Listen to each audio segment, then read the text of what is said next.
So there's a question that's going to happen the more you speak. And it's a question that I'm just going to tell you the truth. It's going to be hard to answer. And you're going to feel, especially as an executive, that you kind of don't know the answer to this question. It's going to drive you absolutely bonkers.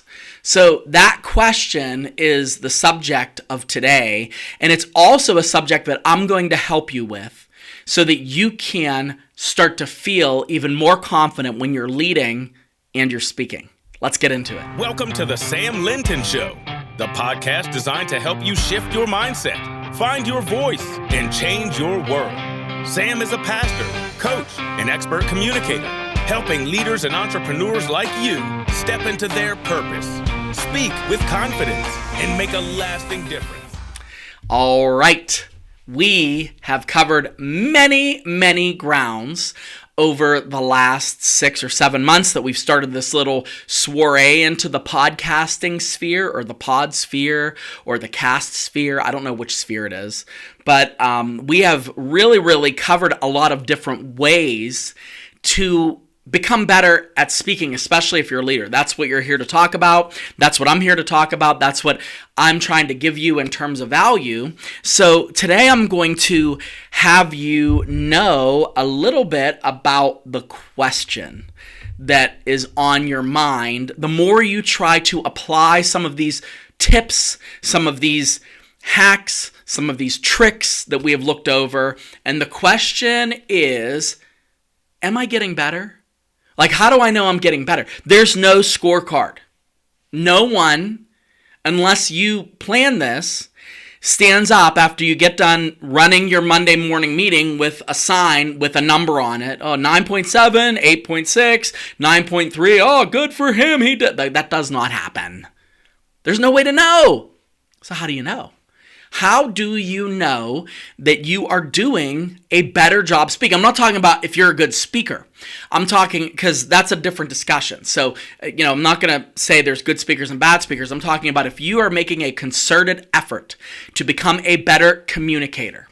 How do you know that the effort that you're putting in is actually causing you to have verifiable results? So there's no scorecard, so I created one. And if you want to know if you're improving, you will take a look at this as your makeshift scorecard. So let's get into the scorecard itself, and I'm going to unpackage each of these. All right, so first thing you're going to do when you start to improve, and this is going to sound counterintuitive, but I promise you it makes sense. You are going to become more self-aware.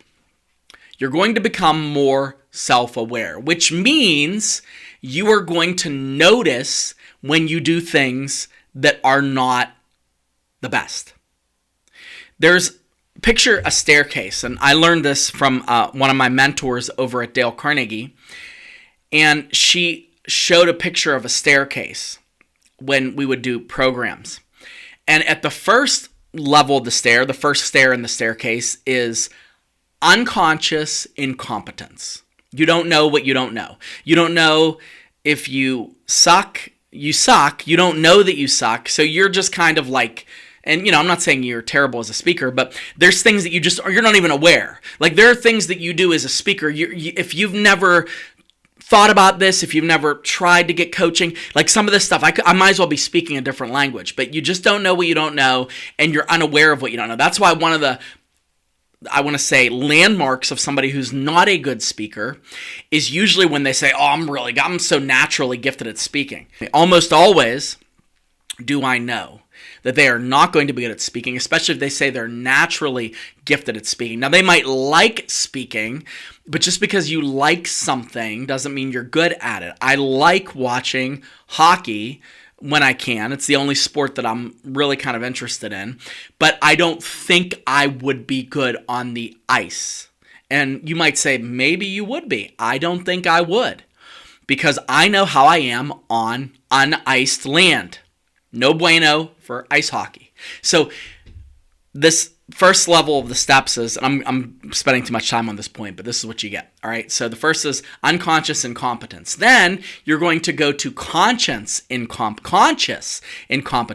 That's when you talk to somebody like me, or you take a program, or you listen to 30 some hours of this podcast, and you go, crap, I'm not doing any of these things. Like, I'm not thriving as a speaker. And you become incompetent, but now you're conscious of your incompetence, right? Next level is when you are consciously competent. That's when you're doing things by design, when you are trying things that you know are working, and you know that you're connecting and it works. So that's that level, the third step. Now, the fourth one is Jedi level. That is unconscious competence. You're doing the right things without even thinking about it. You're not thinking about eliminating filler words because you don't have filler words. You're not thinking about eye contact because you are looking at your audience. You're not thinking about using humor because now all you're focused on is connecting. And so you have become unconsciously competent. These are the people, there's only a handful of people that make it to that tier. These are people that you'd pay to hear speak. These are some journalists, some public speakers. These are some preachers. They're good at it, and they are really good at it. But if you ask them, they're going to say, I don't know. Now, they have worked on their craft enough to do well, and you can tell, but at the same time, they don't know why it necessarily worked. They're unconsciously competent. They just know what they know how to do it. So you're going to become more self-aware. So when this happens at first, that's when you start to see. This is that second step where you're consciously incompetent. You notice the filler words. You notice the ums, ahs, blah, blah, blah. You notice those. You notice that your posture is low. You notice you're not using body language. You notice that you're reading. And you go, oh, I'm doing this. Oh, I did this. Oh, and you feel it like you're groaning internally. And you watch recordings, if you have recordings of a talk, and you're like, oh my goodness, this is rookie time, right? So that's first thing. You become self-aware. Self-awareness is a huge part of this, because unless you're consciously being alerted to what you are doing right or wrong, you aren't necessarily going to improve. Practice does not make you a good speaker. If you're doing the right things and you're trying to improve, it makes you a good speaker. But if you're just constantly speaking, that's why people, I speak every time I go somewhere. Yeah, I know. I hear about it from the people that work with you, and they can't stand when you're running the meeting. I'm just being upfront. All right, so you become more self-aware. Next, this is huge, big shift. You start to focus more on the message and not on yourself. You start to focus more on the message and not on yourself. So for instance, when you start speaking and when you start adequately training to become a better communicator, especially as the executive, you don't think, here's the shift. When you first start doing it, you're like, ugh, I feel like I sounded like an idiot. Oh man, I knew I was talking too fast. Oh gosh, I missed that point. And you're singing one note in one song. Me, me, me, me, me, me, me, me, me. Right? So what happens as you grow and you start to improve, you start to worry more about the message. Did this come across okay? Did they understand what I meant when I went over those numbers? Did this make sense for the context? Did Marion understand how this affects her in the mailroom? Like, you start to focus on the message and the audience's reaction to it and less on how you feel. A perfect barometer for this is when you forget to be nervous. You're not nervous. The only thing you're concerned about is the message.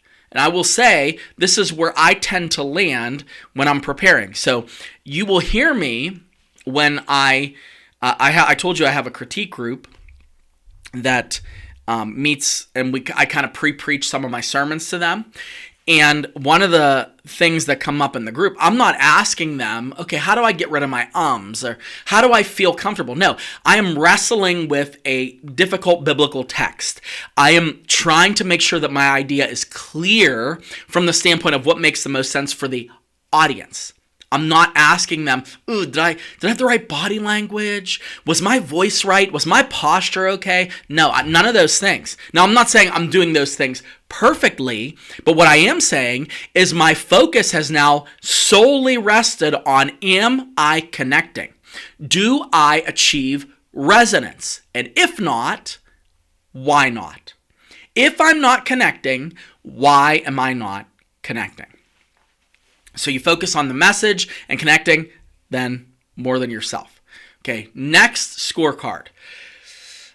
I hesitate saying this one because it's so difficult for executives, but I'm going to just canary this. Don't make this your only scorecard, okay? Promise me you won't make this your only scorecard. But here it is. Feedback begins to change. Feedback begins to change. I hesitate to put this on the board because there is a slight chance of you looking at people saying, oh, you did a great job, you did a great job, you did a great job, you did a wonderful job, that was awesome, and say, I'm killing it. But here's the truth, just between me, you, and the lamppost. You're the leader. They're not going to say you bombed that talk. Unless you have somebody that's a peer or somebody that is higher than you on the food chain. I'm not going to go to, if I work for a company and I'm working on a team, I'm sorry, but I'm not going to my boss without being solicited and telling him, ugh, your filler words were awful, bro. Are you even trying to talk good? Like, I am not doing that. So the leader has the unique role of not always really knowing if the feedback is authentic. Now, with that said, when you start to improve, you will hear different unsolicited feedback, and that is worth paying attention to. I have a client who I asked him recently how he's been doing with his community. He communicates a lot. He has a large team, runs a large organization, and he speaks at a lot of different keynotes and very big events. And he said he noticed that people have been wanting to give him feedback.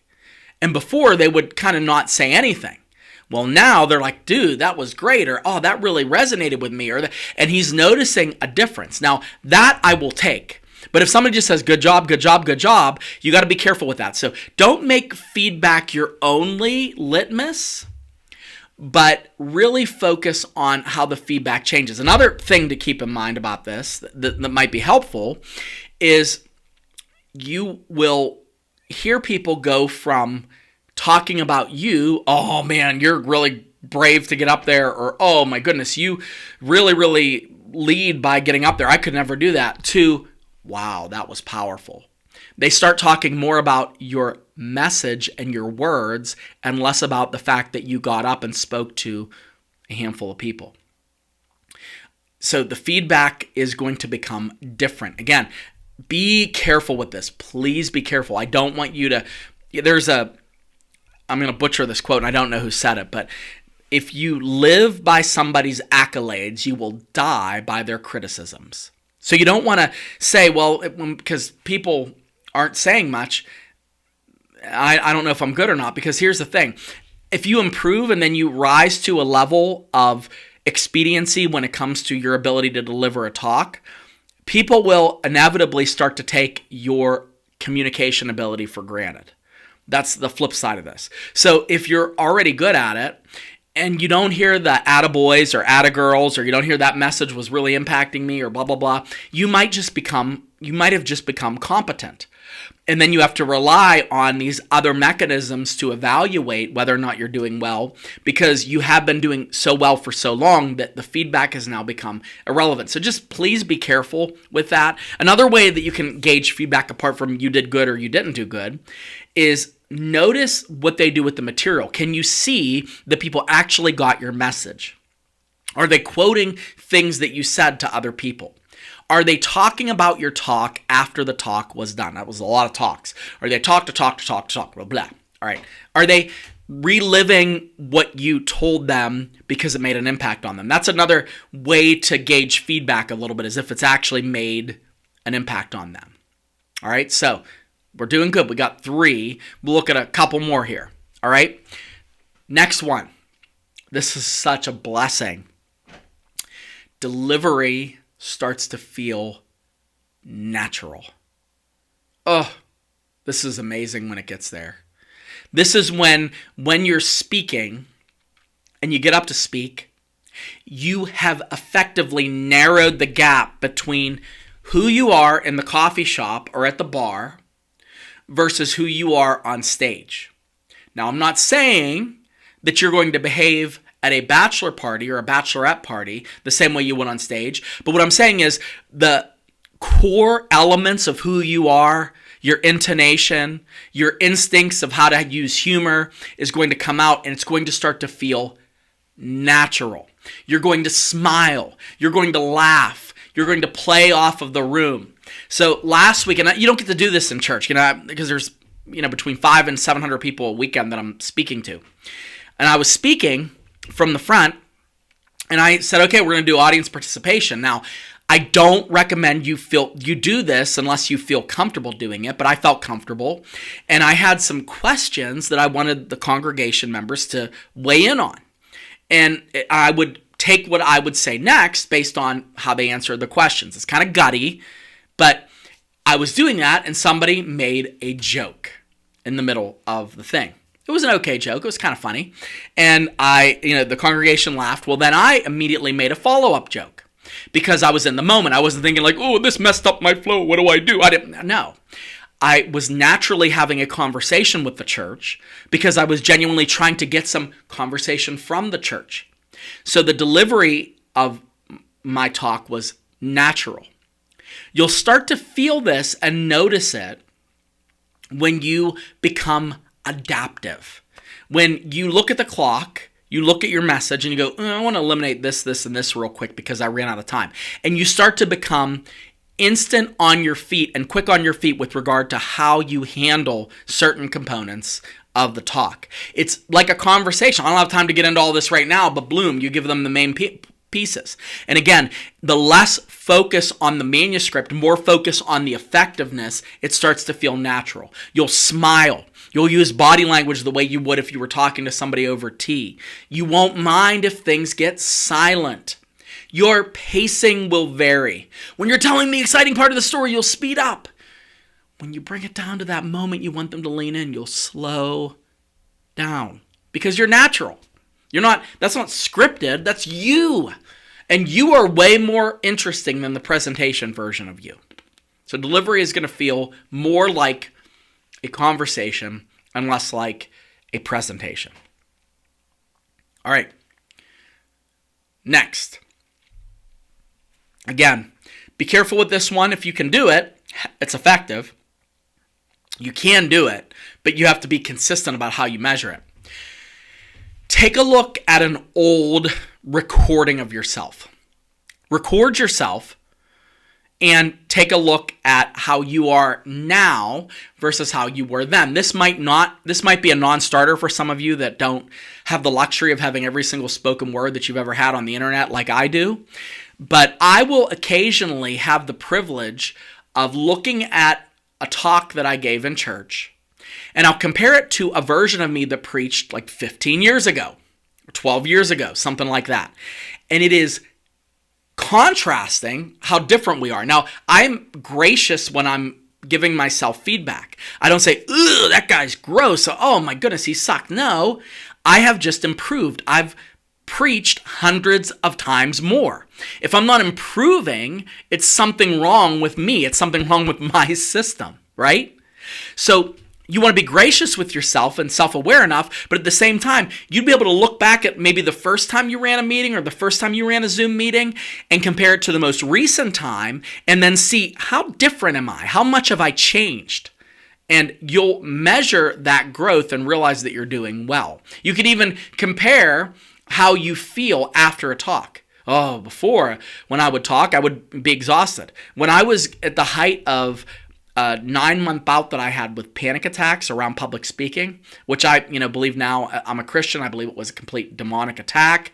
But remember, I'm a public speaking coach. I teach Dale Carnegie, and I was riddled with these paralyzing panic attacks every time I spoke. So when I would speak over the weekend for 30 minutes, I would be completely useless Sunday night all the way up through Monday night. I was dead because the anxiety was sapping me.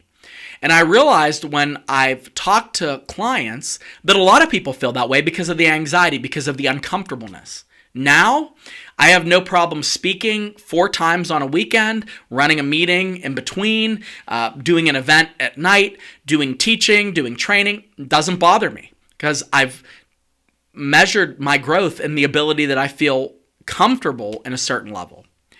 And once you start to do that, you become more and more of a professional, that you just start doing it. This is just what I do. I speak. I teach.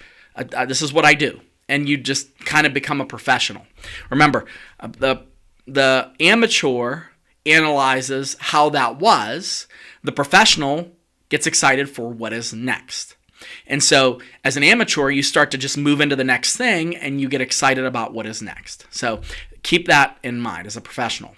All right, I should say. All right, last but not least, and this one isn't always the case because I don't want, and again, pick and choose these as you will, but this one, I would put that in that caveat category. All of them would, but this one especially.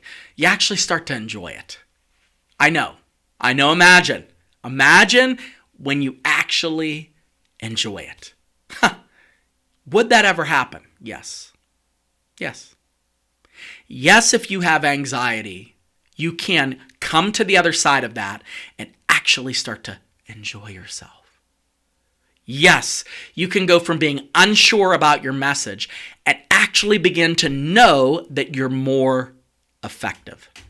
Yes, it not only is possible, but it is likely when you start to focus on improving how you speak. So, if that is you and you want to start to feel good about your speaking and not just doing it as a necessary evil, a means to an end, I'm your guy. Podcast@SamuelLinton.com. I would love to coach you. I would love to be your coach. I would love to transition you from that person who's afraid to share their ideas without effectiveness to a person who really truly believes that they're serving their team best by communicating in the best possible way. That is exactly what I do. That's exactly what my company does, and I would love to do it for you. So podcast@SamuelLinton.com. Let me know if you are interested, and I will get you booked for a discovery call where we can see what you're working on, how to get better, what to improve. But you'll know that you started getting on the yellow brick road when you actually begin to, perish the thought, enjoy it a little bit. It's not going to kill you. It's going to make you better. You're going to find that there's a time that you start to look for opportunities to speak, to lead. And you're going to align the talents that you've had that got you this far in your career to your communication. And you are going to be a powerhouse, a force to be reckoned with as a leader. Because if you can become an amazing communicator on top of already having a resume of an executive, oh my goodness, sky's the limit. It really is. So that's what you can do. That's how you can measure yourself. So that is the Sam Linton Show. Until next time, shift your mindset, find your voice, change your world. We'll see you soon.